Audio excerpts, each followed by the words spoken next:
to me, investing in ESG, investing in climate aren't quite the same. And I think oftentimes people confuse the two or aren't sure. And I think there's just a lot of misinformation out there in general. And so part of what it is that we do is also really educate investors about what we mean when we say we're investing in climate solutions. I've definitely seen the arc of investing going from what's called SRI, so that's just socially responsible investing, where generally you're divesting away from certain things, like there was Sudan Free, or I'm divesting from tobacco. And then, the art of ESG, which has gotten a ton of backlash, which of course we can talk about if you want to. It's created a lot of political, mismatches. And then it's like, I don't even know what that means. Are we talking about renewable energy? And the answer is yes, but it's not just about renewable energy. What we're really focused on are products and services that are lowering emissions. And so it could be something as benign as LED lighting or insulation, or, building retrofittings is something that we're really focused on right now. And also grid infrastructure. So, we can have a ton of renewable energy, but if we can't plug it into the grid, then we're not going to actually be able to use that renewable energy. And so we actually invest in 6 different themes, but it isn't venture. It's public companies. So public equities. And I think that I talk a lot about the climate continuum. There are all kinds of different ways to invest in different climate solutions based on what your risk reward framework is and what you want to invest in. So venture might be more about, prototypes and technologies that haven't yet come to market, which I think is super important. But if we're kind of in a rush, so a lot of these public companies already have these goods and services that they can scale globally. And that's the name of the game right now is, do we have what we need to actually scale?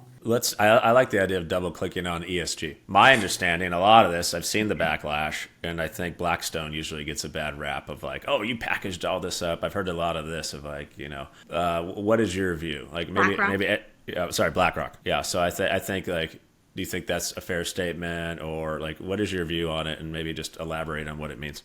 So honestly, I think everyone actually now has a different definition of what ESG means. To me, it's a framework and that you can apply to any investment strategy.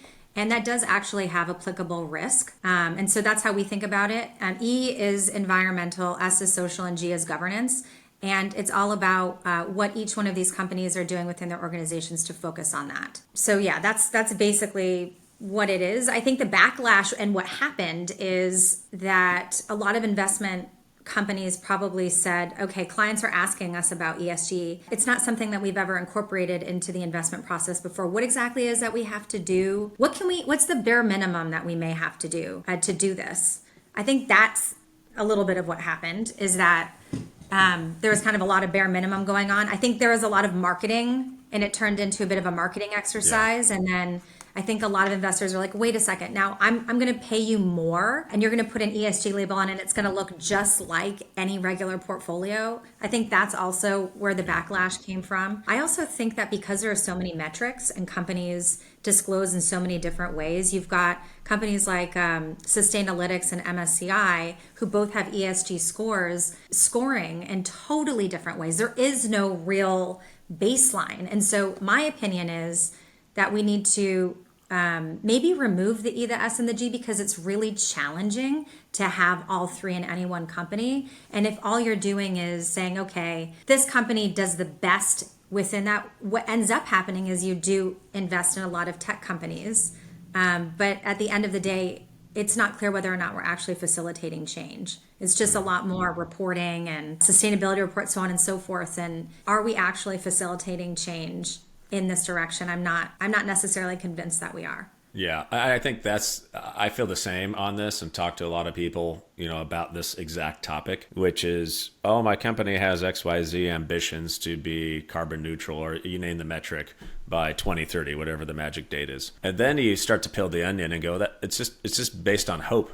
Like, what's the real strategy? What's the next milestone next year? How are you going to get there? And then it just kind of falls apart. And so I think I acknowledge that this is a complicated topic. At the same time, I harp a lot on measurement, and I talk a lot about like credit scores and nutrition labels. So, it wasn't until like the 50s or maybe, we had credit scores. And then people started to actually pay attention, right? It wasn't until the 90s that the government got involved and said, we have to have nutrition labels on everything.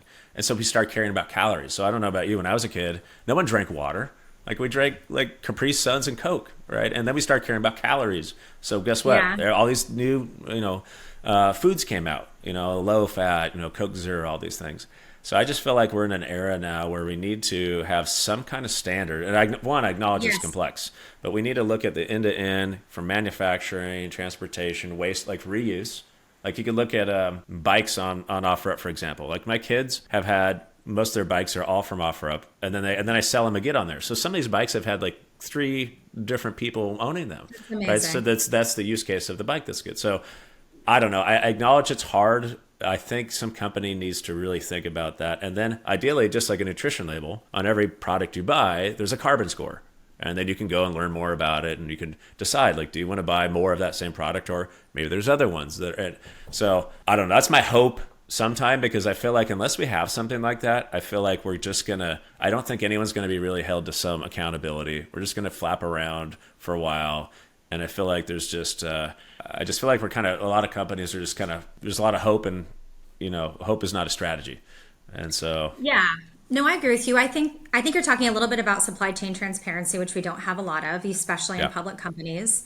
I do agree with you that there isn't a lot of standardization. Although that's getting better, I would say standardization is definitely getting better. In yeah, some countries, it's even better than in the United States, particularly in Europe. And then there's also a lack of verification. So, if you talk about scope 1, 2, and 3, and scope 3 is kind of a whole nother topic that we can talk about if you want to, but there's a pretty standard way to calculate scope 1 and 2 emissions.